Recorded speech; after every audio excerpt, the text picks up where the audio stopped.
Hello and welcome to the State of Shakespeare. I'm Garrett Vandermeer. And I'm Jim Elliott. And today we're joined by Timothy Douglas. Hello, Timothy. Hello. Hey, Timothy. Timothy Douglas is an internationally acclaimed director, actor, and educator. Timothy is a recipient of the Lloyd Richards Director Award from the National Black Theatre Festival and currently serves as associate artist on the Board of Trustees with Cincinnati Playhouse in the Park. He has worked extensively in the United States. Name a theater, and he's probably directed there. Let's not. Timothy, you've also directed in New Zealand, China, Norway, and Australia, and most recently directed As You Like It at the Folger Shakespeare Theatre in Washington, D.C. Welcome. Yeah, thank you. Thank you. So, Timothy, let's just dive right in. Shakespeare, how did you get involved with Shakespeare in your life? Hmm. I guess the most meaningful would be when I did my formal training as an actor in drama school. Sort of we were compelled to do an entire acting course just on Shakespeare and heightened language. And then right after I got out of drama school, it just so happened my first professional gig was at Shakespeare and Company, where Tina Packer and Kristin Linklater, both founders of the company, were still in residence. So I consider where I really got inoculated with the works Mhm. and the impact of Shakespeare. And you had a long association with Shakespeare and Company. Well, still do, but a concentrated one. I think like something like 15 seasons in a row. First as an actor, and then in as part of that, I started doing my training as a voice teacher with Kristin Linklater. So many summers, informal training and serving as a voice teacher, voice coach, as well as acting during those summers. And finally, did get to direct a production of Richard II a few years back. How did you transition from acting to directing?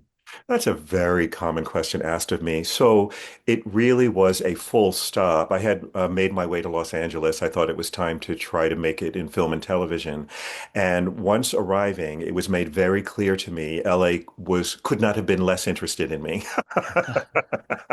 as an actor and what I felt I had to offer. And that's fine, of course, very humbling. And just one what I felt or received as a demoralizing experience after another, I finally decided I would rather not do it at all. So it was a full stop, and I believed that I'd left the profession altogether.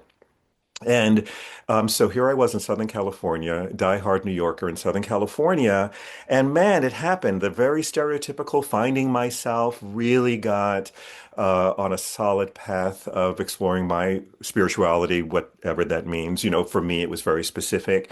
And in that journey, just these soft opportunities, actors asking me to look at scenes to coach them. And it kept coming. And because I believed this may be too detailed, but anyway, I'll keep going. We can always edit.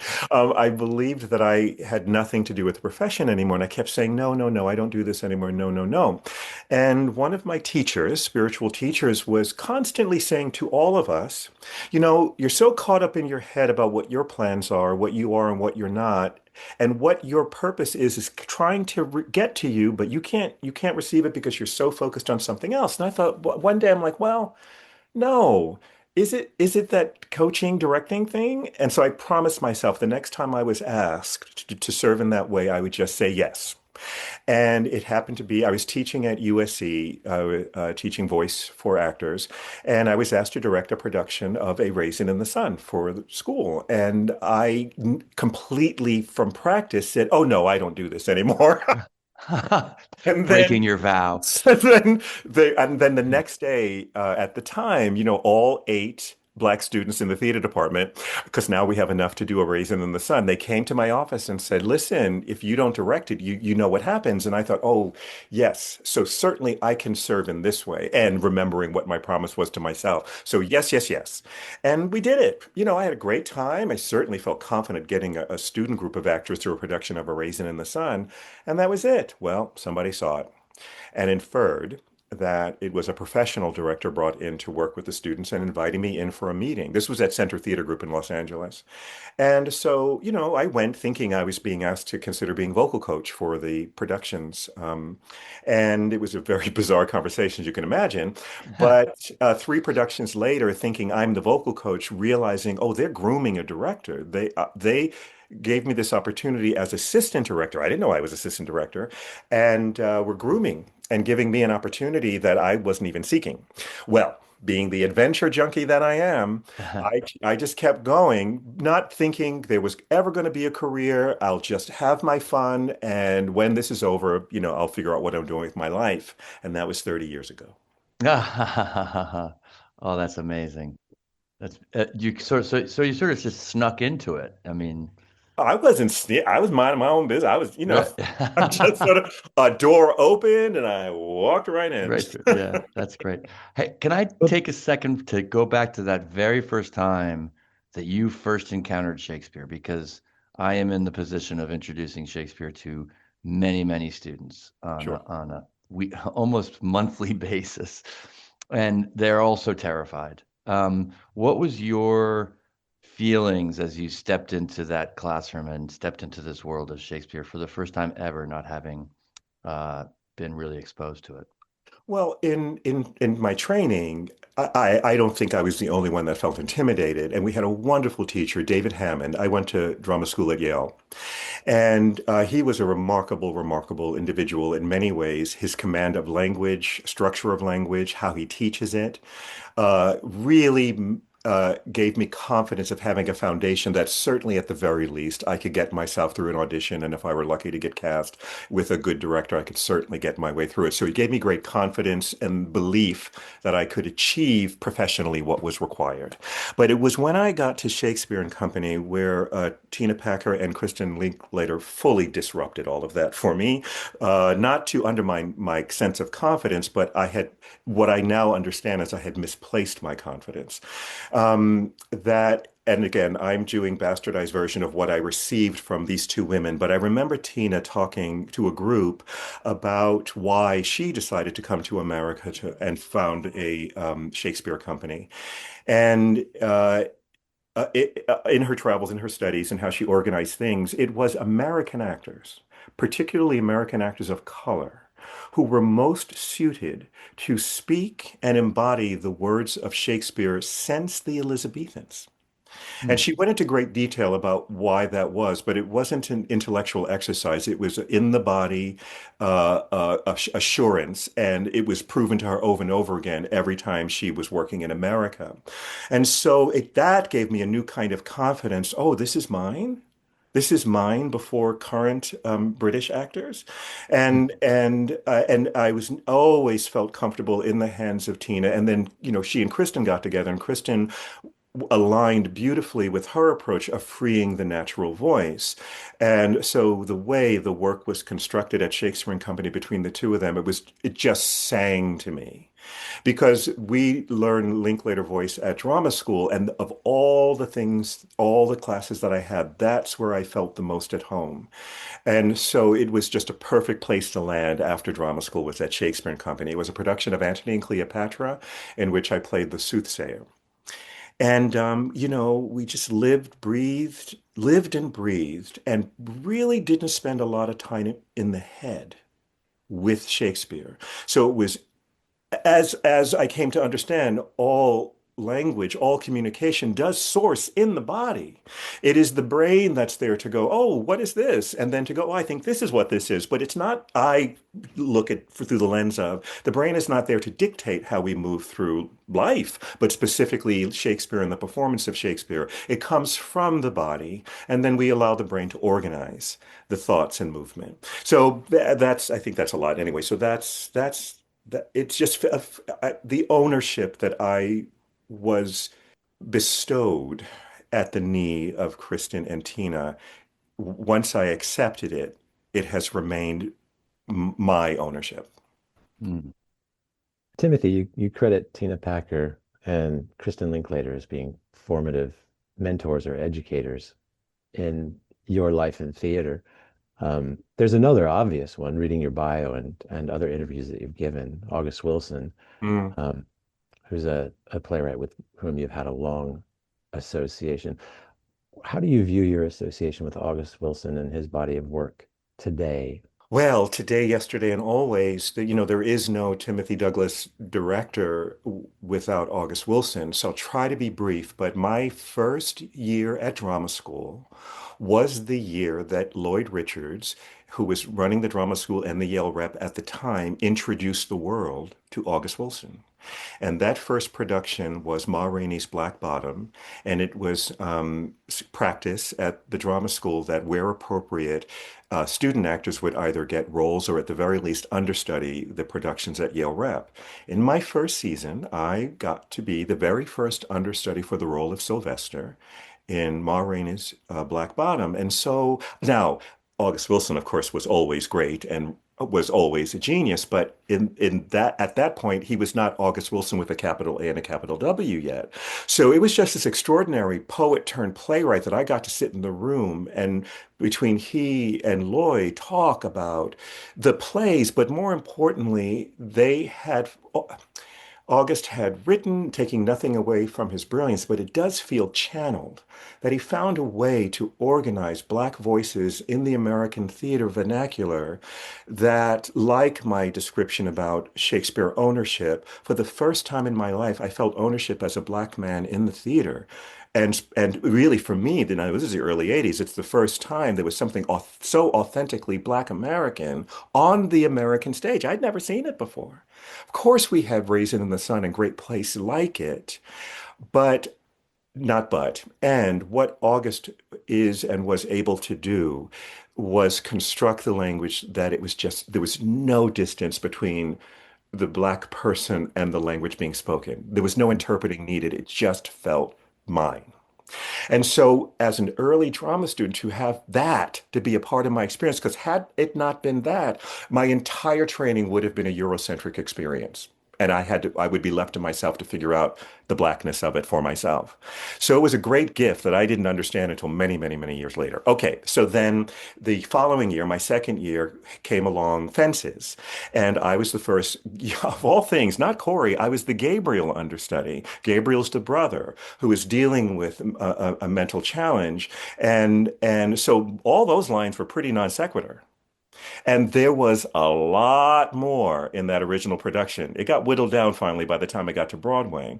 But my friends, I went on Mhm. opposite the Mm. great James Earl Jones and Mary Alice, and I cannot give you any details. It was a complete out of body blackout, no pun intended experience. But I'm told I got through it, and so there's that. And then the third year was Joe Turner's Come and Gone, and I was the original Jeremy understudy. So that's my point. So August is me. I am August. And so that was as an actor, right? And so after getting out of drama school, ironically, I never got to perform any August Wilson. But the first play I directed was Joe Turner's Come and Gone when I was Oh, identifying as a director after the Raisin in the Sun at USC, the first right. professional play. So yeah, and then I've done nine of the plays in the cycle multiple times. There's just one that continues to elude me.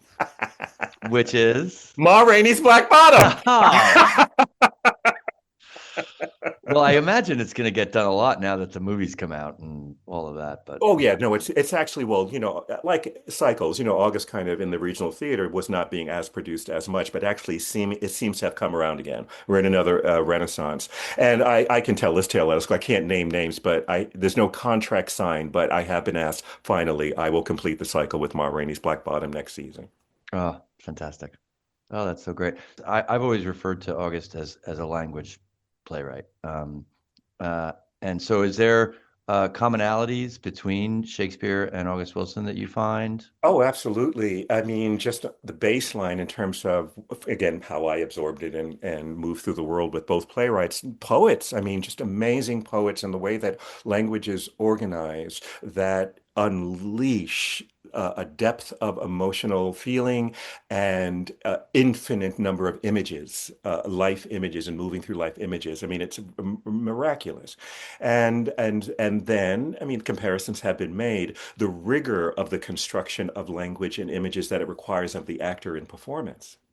Hmm. I feel, b both demand the same amount from me when performing it, and that is certainly true as a director as well. There's such, I get underneath the literal meaning, and there's this interesting next layer of, oh, I never considered that. We're going to pull that into the play, and we all absorb that. Oh, there's another, oh, what's this? So there's no bottom to either. When you approach whether it's August Wilson or Shakespeare, what are the tools that an actor can bring to the rehearsal process and the roles that best serves them and best serves the piece and the language in the play? Mm. Well, I mean, that's a big one. So I'll just stick to me as director and what I look for from an actor in an actor and what I try to Great. provide. That I will work with whatever comes, but certainly homework. I mean, the basic, at least literal understanding of what I'm saying. I mean, as the actor has to at least feel they have a sense of what's being said, and that and how it relates to them and their life experience, and then an availability. As I said, I'm a Linklater baby. I need to access the actor, and where does the actor live at whatever point they are in their journey? I'll take it. But what I don't really respond to is acting. This idea that the role that whether no matter who the playwright is or the play, that this idea that some of us catch on to, that when acting we are playing someone else, we are creating something outside of ourselves. And I am of the ownership that I come to a role and really all I have is to bring myself to it. And so first, where do I relate? What does feel like me? And if I can just enter there and stay there, automatically and organically, it will start sprouting and then creating stems and creating leaves and it'll bloom. And so all of those aspects are what becomes the character. What is this character that I'm playing that is different than me or separate, not separate, but it's not my daily life. But that as an actor, my acting experience, it's every single role feels exactly the same on the inside. It's that innate connection. I am bringing my honesty. I am allowing myself to channel whatever comes up as a result of the stimulus of the given circumstances of the play, the actual encounter I'm having with other actors. My other actors make me feel a certain way when they deliver a certain line. And instead of planning how I'm going to respond, I receive the stimulus of, oh, this is the feeling. Now, in describing it, I'm betraying myself because what I'm saying is, oh, yes, wow, this is hitting me this way. And this is coming up in me. And I'm going to allow this just to play through. And I use the text to define what my response is. Me. Now, by the time it moves up and out of me and through me through the text, the other character an audience is only going to receive it as the character that I've been cast in. But from inside, it is me. That is my pure response to the stimulus of this given circumstances. Now, what I meant by the betrayal of the description, this all happens in a nanosecond. I stay completely out of the brain. I do not allow the monitor to be a part of this thing. It is just pure exchange. And I practice every single day in rehearsal from day one as an actor and as a director. If I can sense that an actor has moved away from their center to achieve a version of the understanding of what they believe the moment is about, I stop right there. What's happening with you right now? You don't have to know, and you don't have to name it. If you can just sit with it, let's let the text define both for you and the character what's happening in this moment. That, my friend, in the nutshell, is my entire process as a director, no matter what I'm. It sounds Let's so easy. let's It face it, is. yeah, Well, no, it's not easy. It is simple. It is Yeah, okay. simple. Yeah, great. right. And if the challenge is sticking with the simplicity and what it unleashes, oh, that's not easy. That's Mm. not easy. But I often give the analogy of it's like surfing. The text in given circumstances are the waves. No, this given circumstances and the journey are the waves. The text is the surfboard, and your job is to stay on the surfboard. And sometimes the waters are rough, sometimes they're simpler, but the rehearsal is about learning how to stay on the surfboard no matter what. It I sounds. make amazing because I use the analogy all the time, surfing. I was just going to say that sounds like a very disciplined but yet humane approach. It's all we've got. And so that's a full circle. It's why I left the profession. I couldn't take it anymore. I will give you all of these. I will, without hesitation, give you all of this, but you have to receive it. And this sort of slotting. it was so painful. I know we all go through it. I just didn't have the skin for it. I wasn't willing. But that's the full circle. So, I have no training as a director. So when given the opportunity, the first thing was, well, just start doing everything opposite than what was happening with me when I was acting. And here we are. So I Yeah, really yeah, am grateful to all those directors I had. And I yeah. mean, to be fair to them, when I was acting, I had the reputation of being a little lippy. I had opinions, not about directing, not about their directing, but I had questions. I wanted to know beyond the role that I'm playing, impact. Can you share what the impact is? And I'm totally going to put that in, but I could tell, I can look back now and I could see how it was perceived as second guessing a direction, but it really wasn't. It was purely desire wanting to know. In the publicity materials about this particular production at the Folger, there's something that is really interesting. It says that this is a production that's directed by you as envisioned by Folger Theatre's artistic director, Karen Ann Daniels. So how does that, describe what that means and how that works in the process? Well, I just want to adjust that. It's actually the reverse order, as envisioned by Karen Ann Daniels, directed by Timothy Douglas, and that's exactly the order in which this was approached. And you may or may not know, just a medical emergency prevented Karen from being able to actually start the rehearsal process. And I am blessed enough to be perceived by the Folger as a director who could step in at the last minute and take over. And I know Karen, and we are collegially very friendly, and we were becoming friends. So it wasn't foreign. I mean, a sense of I have a sense of who she is. And so when that call came, of course, I want to honor and accept. And there were things that had to be worked through, but all the parties involved just made it a very smooth thing. But, it was a real thing. It was already cast, designed. I believe the set was already built. And so in Wow. situations like that, I just have to say, yes, okay, here we go.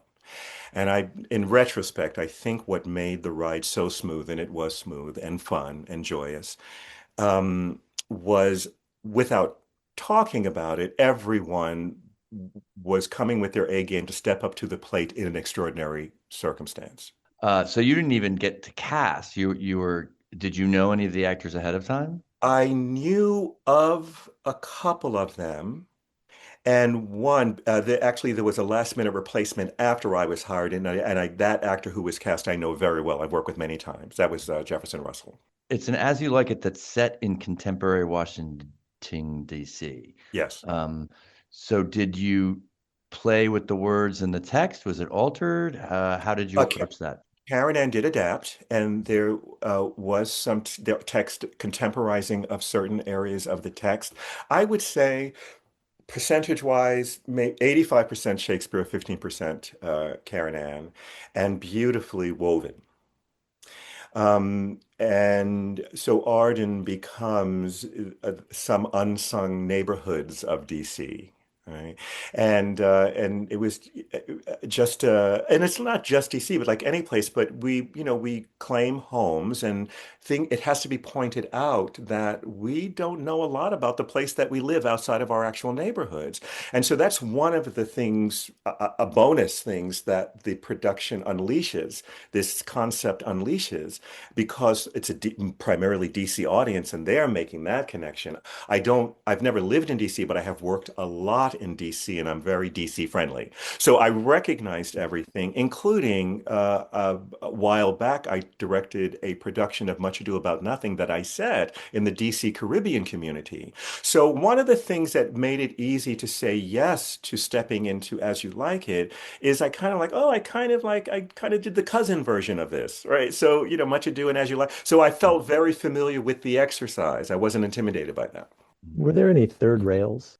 What do you mean by that? Garrett. Well, I mean, in any contemporization, you're grappling with what's happening in the moment, and there's a lot happening in the Hmm. moment in DC, in the nation, in the world. Yeah. Well, I But know. I there are things that you invite into the process, and there are things that well, I don't know if this is the case, but I think often in process there are things that you invite in, and there are things that you deliberately say, this is not going to be a part of what we do here. We're going to stay away from this. Were there times when that became present? Really consciously only once actually. So let me frame it this way. Or and this is my experience. I don't know if everyone else is handling world events this way. It is remarkable to me how many circles I travel in, including professionally when I'm directing, that we don't it doesn't it doesn't come into the conversation what's going on in the world outside of our protected spaces, impact, fears, anxieties, all those things that we're feeling, just we didn't talk about. It's not that we were actively, well, I'll talk about myself. It's not that I was actively avoiding. It's just, and I was available if something in the piece in the way we were doing the piece brought something up for an individual or group who needed to address it. I absolutely would have made space for that. It never came up until almost right before opening. And it was, how much do I want to detail? There is a character purely from the space of it just came up one day in rehearsal and it was not a self-conscious moment. It kind of, we noticed it. Oh, yeah. And it just became a fabric. And what it was specifically is a one-time impression of our current president. Mm. And there was an outside of the production, but inside of the Folger eye, who expressed concern about that. And it was such a little thing to me in terms of the moment, but I understood the concern, but I didn't share it.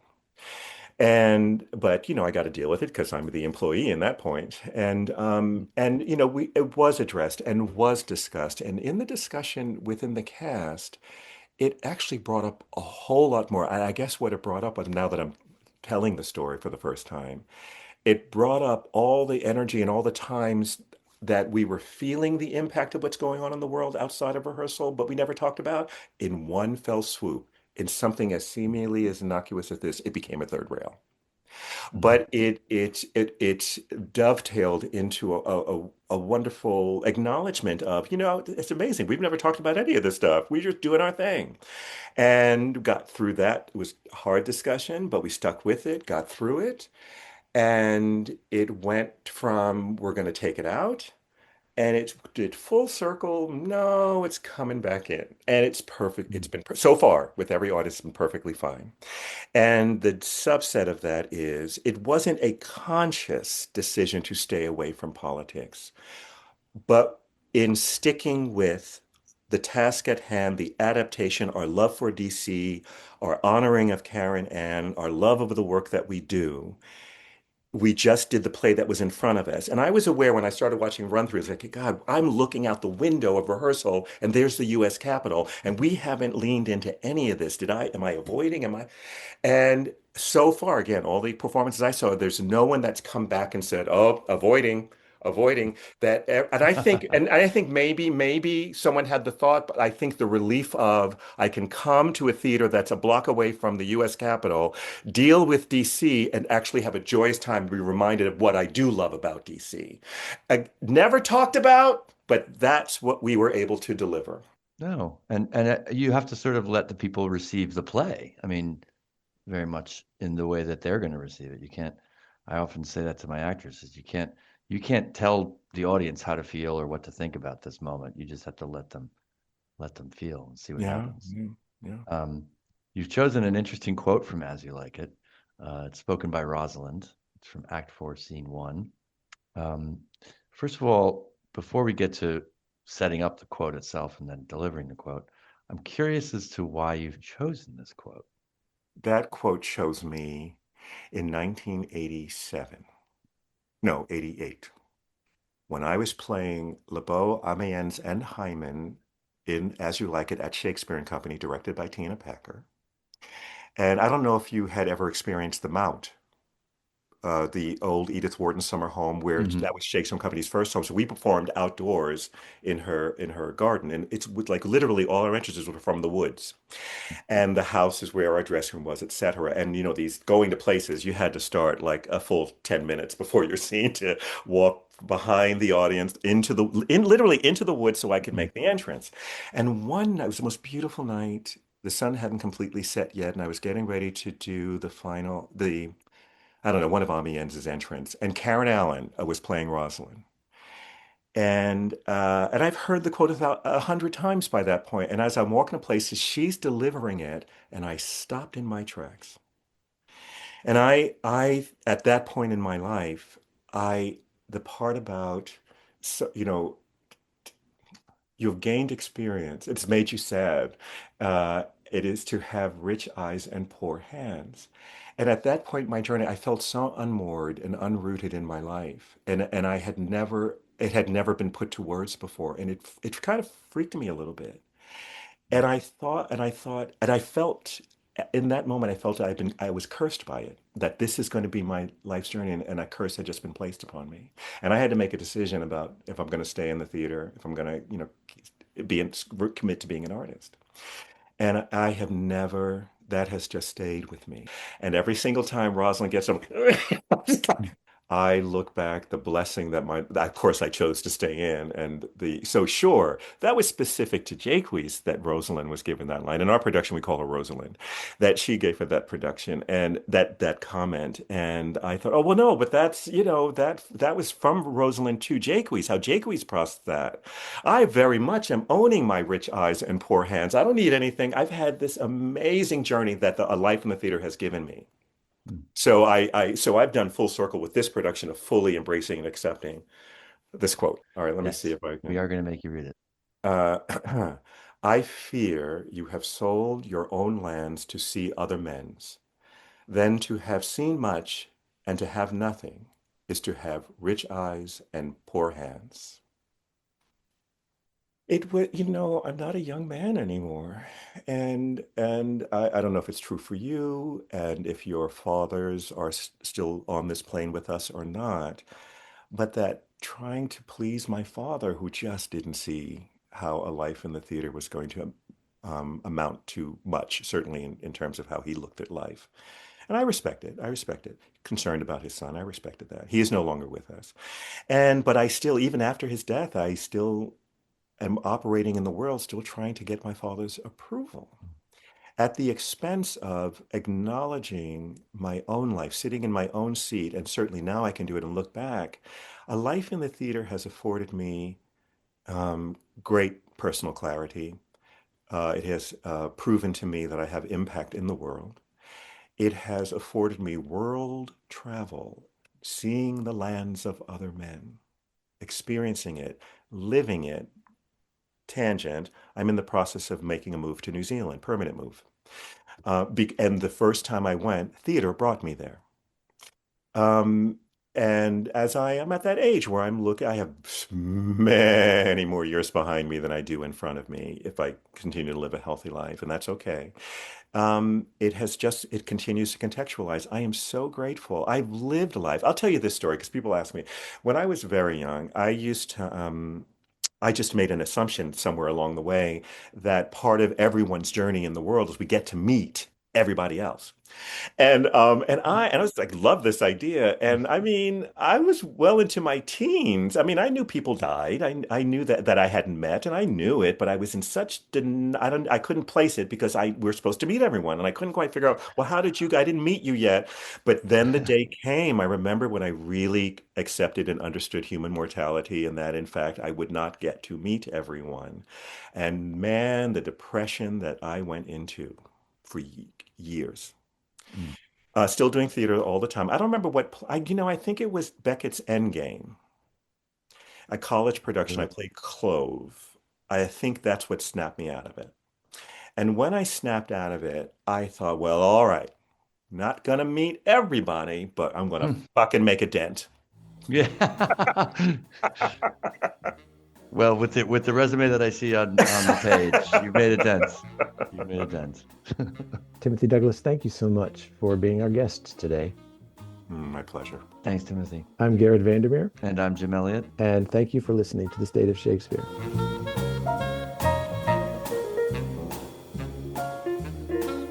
Thanks for joining us for the State of Shakespeare podcast. We invite you to visit stateofshakespeare.com for more episodes, information about each of our guests, and the Shakespeare text you heard on the program, and much more. And we welcome you to join the discussion by liking us on Facebook. That's www.stateofshakespeare.com. Thanks for listening.